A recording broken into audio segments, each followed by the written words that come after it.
And welcome to another edition of Odyssey House Journals. I'm Tripp Mitchell, and that is Randall Carlisle. Still. If you watched last week's show, isn't it amazing? We got our clothing into the dry cleaner. And had it all cleaned, and we look exactly the same. I have not aged more than half an hour from our last show. See, what he's getting to, and this is a show about honesty, because you need to be honest if you're going to be in recovery, is that we tape two shows back to back. And so I just blew your whole little comical line there. But isn't that ridiculous? Or we could bring a different shirt and change between the two. So the best story about the difference between men and women in the news was an anchor down in Australia who wore the same suit for 320 straight shows and didn't get any criticism. Yet women anchors if they wear the same dress once every 3 weeks, get crap. I worked with a guy who did the same thing at KUTV, Terry Wood. A lot of people remember him. He works for the DABC now. He's on the other side of the fence, He's on the other side of the fence. And he only had like 3 or 4 different colored sport coats. And at the time, he didn't have to ever stand in front of a monitor or anything, so he just wore jeans or shorts or whatever.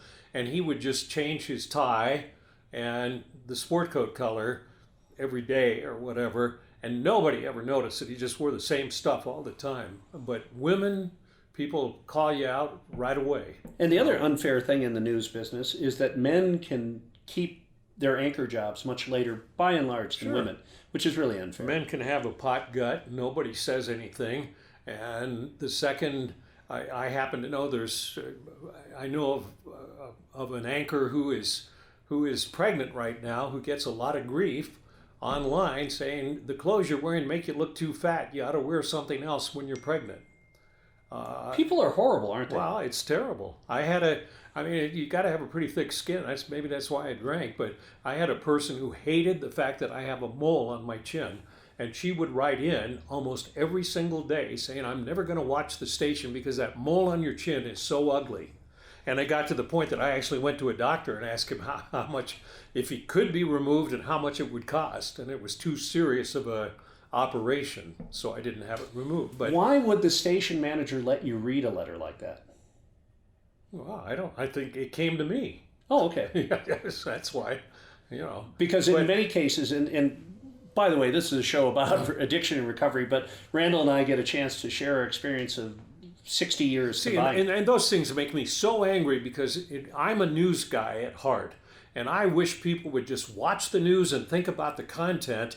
And obviously the person delivering it has to be at least attractive or acceptable to somebody, but they don't have to be a sex goddess or have the most up-to-date clothes. I mean, what's important is what they're saying. And people don't look at it like that anymore. It is a different, and you look at network news, CBS has an older demographic. Right. And Laura O'Donnell's doing it now, but the reporters are all mature 40s, 50s, and 60s. If you watch ABC, it's a bunch of himbos. They do have a lot of young people, and they're number one. So what can you say? I was doing the 6 o'clock business news down in Vegas, and I forgot to take my makeup off after a show. Drove to hockey, was skating around before the game, and someone comes up and goes, Mitchell, you're wearing makeup.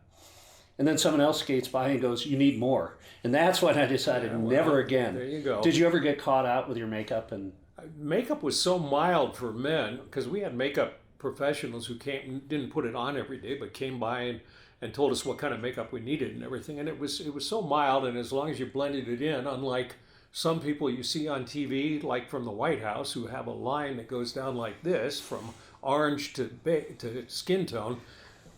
I shouldn't say that. We'll probably get a lot of comments. But I don't like you talking about Obama that way. Yeah, right. But I had it. But if you just smoothed it in, and it was no big deal, and it wasn't that different than the way you looked without makeup. But it just took off the shine from the lights. But when high def came along, that was even better. It was less makeup, the better. Because if you caked on makeup with HD, you could see the makeup caked on. And we all thought it'd be worse, that you'd have to wear more makeup. But when HD came, you wore even less. Wow. Yeah. I learn stuff from you every time. Now, this has nothing to do with what we're talking about. This is a program about addiction and recovery, right? Yes, and we get a chance each week to meet with people who have had challenges, overcome them, and talk about how their sobriety is affecting people. And we've met some amazing people through this 50 shows. And we have another. I'm going to think up a sexy tease before we introduce. I did it last week. I'm six. And again, this is an anchorman writing up in his brain. But before we get started, we're going to give out a number that Randall's going to give out, I should say, to Odyssey House. And if you've got someone who in your family, a friend who's got an addiction problem, whether it's you or someone else, give that number a call, because in the state of Utah, we're incredibly lucky to have just some amazing people who want to help. And both Randall and I are in AA, which is a no-cost program where people volunteer and give back. And this show with Lee, our director and producer, and Randall and I, we volunteer. This is our way of giving back to the community, because many people have reached out and helped us. You promised me we'd be paid at some point. At some point is the year 2027. Right. The number is 801-322-3222. Wonderful. And now for that sexy tease. I'm trying to think.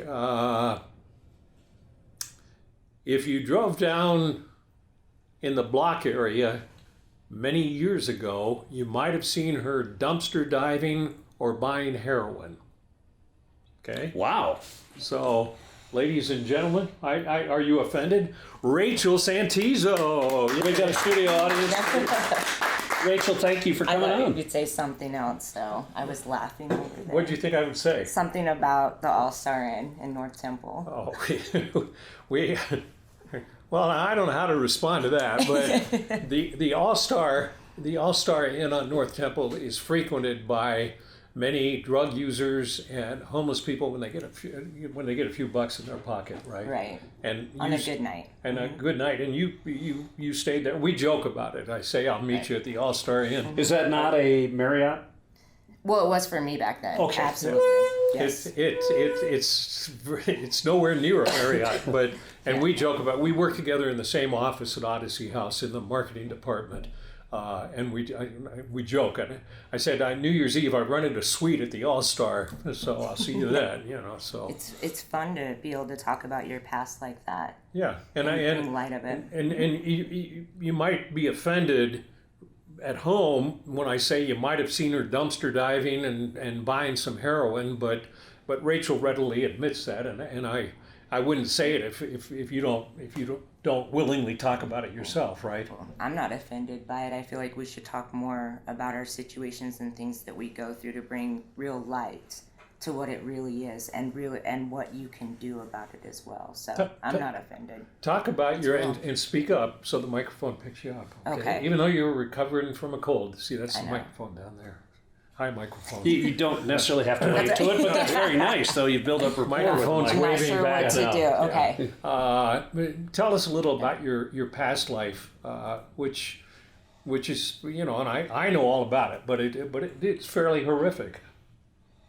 So, my past life, I would start out that it started with childhood trauma, and I didn't realize all these things, but I lost my dad, my brother, my sister, my son, and my best friend all within 6 years, starting at the age of 15. And I felt like I had to be strong and on top of the world, and that's what I did. I became a mom very young. And I just hid everything away. I wanted to be that person, that courageous, fierce female. And so I just hid it all away. And then when I was about 24, my doctor started prescribing me Loratabs. Why? For fibromyalgia. Which is very painful. It is. But I don't have fibromyalgia. So to me, it was stress. My back hurts, my body aches. It was stress. Write you a script. Right. And so for some reason, I'm built in a certain way. So when I take a pain pill, I'm on top of the world. I would blow this interview away. I would clean this whole area before I even came in. It makes it... Well, you got a pain pill? Yeah, I don't know why I'm built like that. It makes me part happy. of a good sobriety would be to clean anyway. Right. But anyway, exactly. I digress. But this is years we're talking about. So back go then. ahead. You really hit it off. Yeah, that's how I am. That's just how I'm built. It It fills all the voids that I've been searching for my entire life. It makes me feel happy and on top of the world.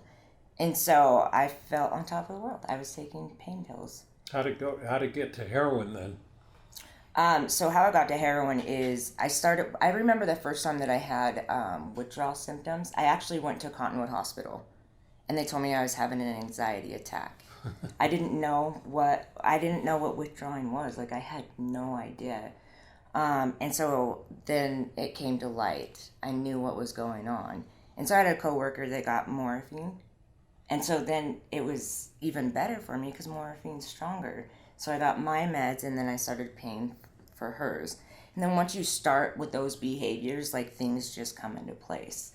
At that point, I did cocaine, I did meth, but I didn't touch heroin. Heroin was like the not talked about, like, you are a serious individual, sick individual if you do heroin. All these other things okay, but heroin bad. Exactly. Especially we draw the back line. then. Yes. And yeah. as you were saying that, I go, at least she's not at heroin. So It's true. It is true. So we have all these stigmas for people in recovery, but even when you're using it on the streets, if you use the needle, if you use heroin, like, you're kind of above or better or below in your addiction. Really? Oh yeah. is there? So absolutely. there's a caste system on the streets. There is. What is the highest level of street drug use? I mean, who are the people that are not envied but are looked up to?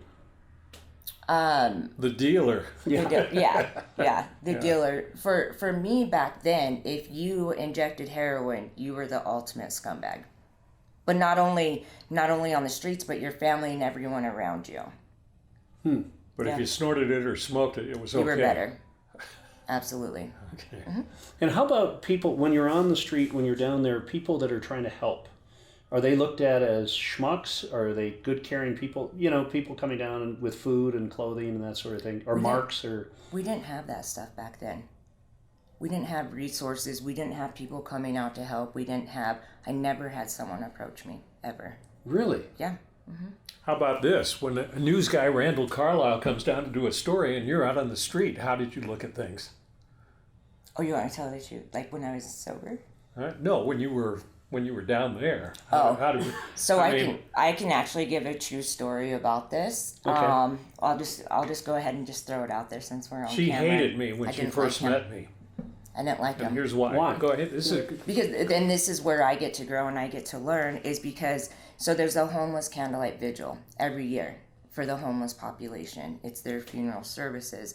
And I've been a part of this committee. for people who die on the streets. Yeah. And I've been a part of this committee, and I'm very passionate about our homeless, our incarcerated, and our addicted. So I've read the names for, I think, the last 5 or 6 years now. And I think it was 3 years I or think so. 4 years 3 or ago. 4. Yeah. We always like to share a story because that's where change begins, is the voices and the people and the realness and the rawness of what this really is. And they told me that Rachael Carlisle was speaking. I was not happy. I wasn't. I was like, why is a news anchor man coming to share at the candlelight vigil? I was really upset. And then we fell in love at Pioneer Park. So this is why we say this, is because he got and up go to there. the All-Star Inn then, but yeah. I know. We keep it classy. But explain how that turned to be. Yeah, and so I he got understand up your there. thinking, Yeah. because here she is, relating to homeless people and street people and everything, and some anchor who's overpaid anchors coming to speak to him. That has no life situations, no Yeah, addictions right, himself, right. nothing. Yeah. Absolutely. And it's funny because I know, Randall, you gave a talk last year down in Utah County at Utah Valley University, and you were nervous as heck about it. Yeah.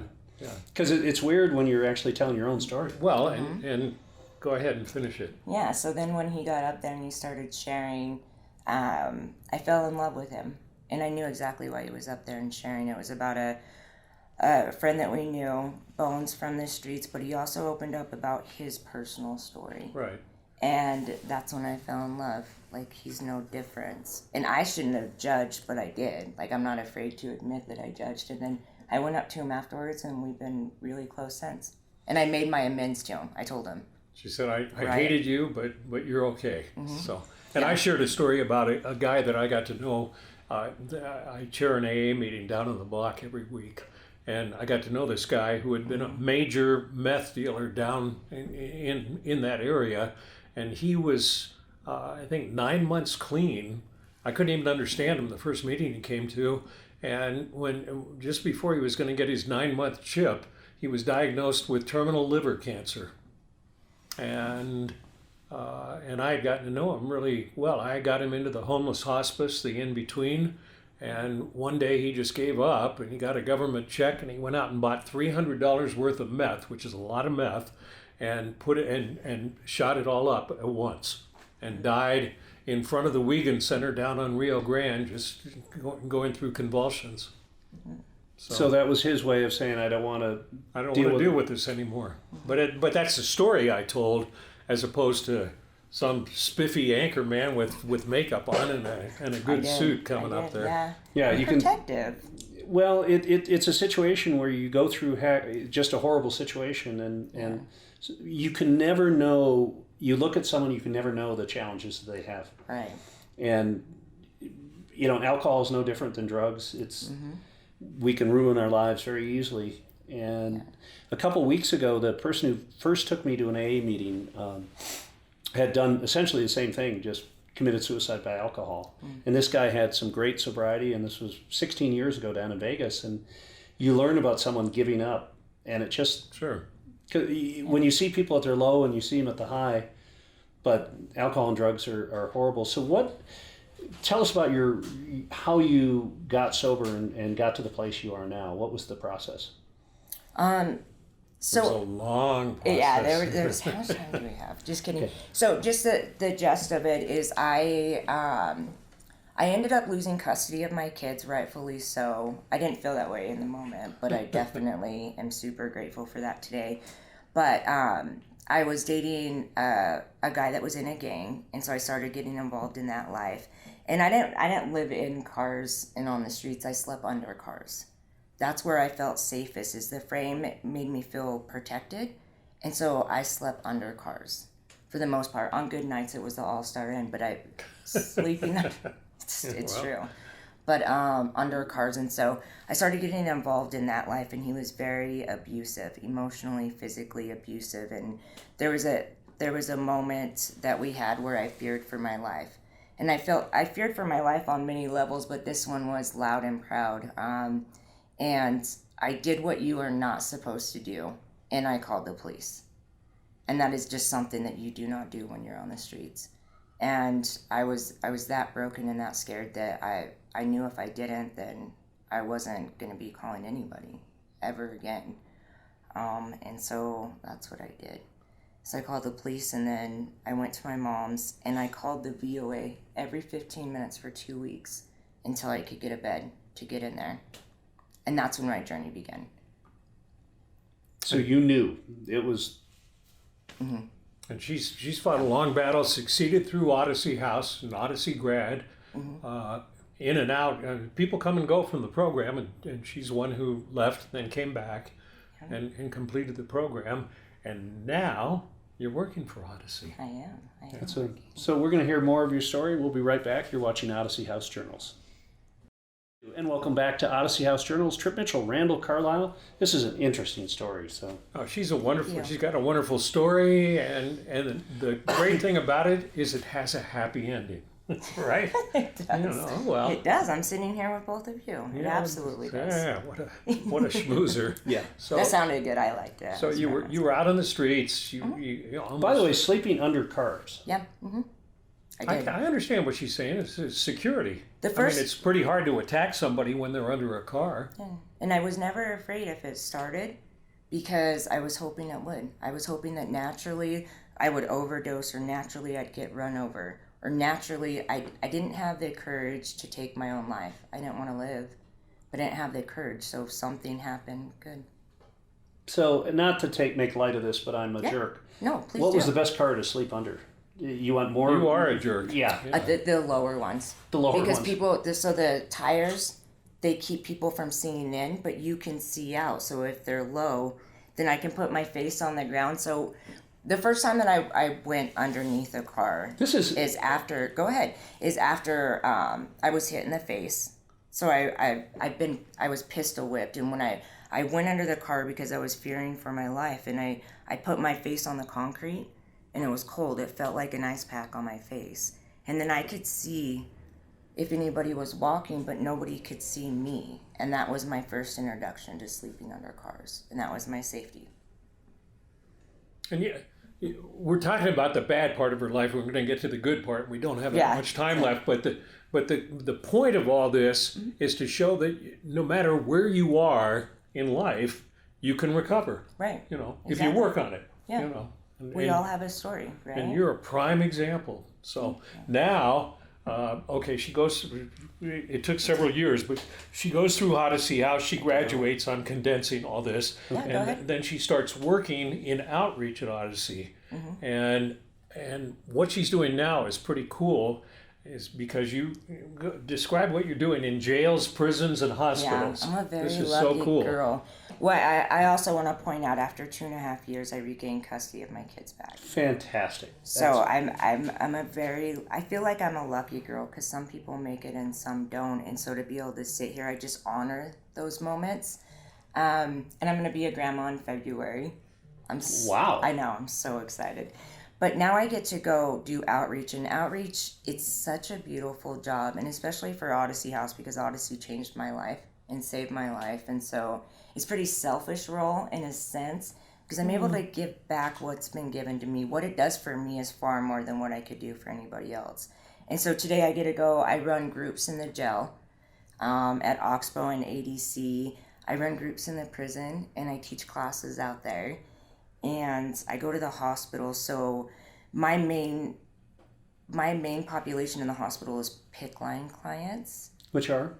So it's individuals that need antibiotics, and it's usually due to dirty drugs or endocarditis, but it's used to IV drug use. And so they get a line that goes into their heart, and it stays attached, and they have to keep it for 2 to 8 weeks, depending on the infection.